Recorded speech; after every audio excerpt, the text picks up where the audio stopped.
अफगानिस्तान पर तालिबान के कब्जे के बाद वहाँ क्या आलम चल रहा है ये सभी जानते हैं। लेकिन इस बीच एक अजीब सी और चौंकाने वाली खबर सामने आई है। गुल अफरोज एबतेकर नाम की एक महिला को तालिबान बड़ी शिद्दत से तलाश रहा है। इसके तमाम लड़ाके अफगानिस्तान के चप्पे चप्पे में उसे ढूंढने के लिए छापे मार रहे हैं, लेकिन वो उनकी पकड़ से दूर है। ये इकलौती ऐसी महिला है जिसने पुलिस अकादमी से मास्टर डिग्री के साथ ग्रेजुएशन किया और अफगानिस्तान में अशरफ गनी की सरकार के दौरान टॉप पुलिस ऑफिसर पद पर रही। जब तक ये अपने पद पर रही तब तक उनके नाम से ही अपराधियों के पसीने छूट जाया करते थे। नाम सुनते ही क्रिमिनल कांपने लगते थे। लेकिन आज ये आलम है कि जान बचाने के लिए वो दर दर भटक रही हैं। काबुल एयरपोर्ट के बाहर तालिबान उन्हें पकड़ने में कामयाब भी हो गया था और तालिबानी लड़ाकों ने वहां उनकी पिटाई भी की थी, लेकिन वो वहां से बच निकलने में कामयाब रही और तब से ही तालिबान उन्हें पागलों की तरह ढूंढ रहा है। इब्तेकर ने अफगानिस्तान से निकलने के लिए अमेरिका सहित कई देशों की एम्बेसी से गुहार लगाई थी, लेकिन किसी ने मदद नहीं की। रिपोर्ट्स के मुताबिक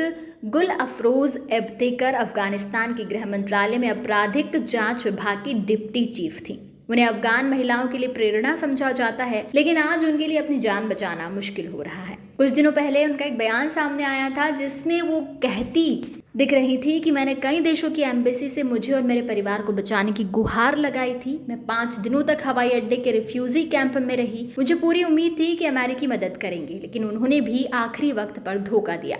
अब मेरे पास बाहर निकलने का कोई रास्ता नहीं। यदि तालिबान ने मुझे पकड़ लिया तो वो मार डालेंगे। जब मैंने एयरपोर्ट पर अमेरिकी सैनिकों को देखा तो राहत की सांस ली। मुझे लगा कि अब हम सुरक्षित हैं, लेकिन कुछ ही दिनों में मुझे अपनी गलती का एहसास हो गया। मैंने टूटी फूटी अंग्रेजी में यूएस सैनिकों को समझाया कि मेरी जान को खतरा है। मैंने उन्हें अपना पासपोर्ट, पुलिस आईडी और पुलिस सर्टिफिकेट भी दिखाया, लेकिन किसी ने मेरी मदद नहीं की। बता दें कि गुल अफरोज ने कुछ वक्त तक रूस में भी पढ़ाई की थी, इसलिए उन्होंने मदद के लिए रूसी दूतावास का दरवाजा खटखटाया, लेकिन वहां से भी निराशा हाथ लगी। एयरपोर्ट से वापस लौटने पर गुल अफरोज की मां ने उन्हें बताया कि तालिबान उन्हें ढूंढते हुए आए थे। तालिबान लगातार उन पर नौकरी छोड़ने का दबाव डाल रहे थे। अफगानिस्तान पर कब्जे से पहले भी गुल अफरोज को कई बार चेतावनी दी गई थी।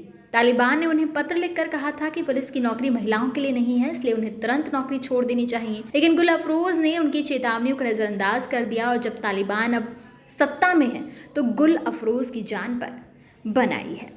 Subscribe our channel and press the bell icon for more updates.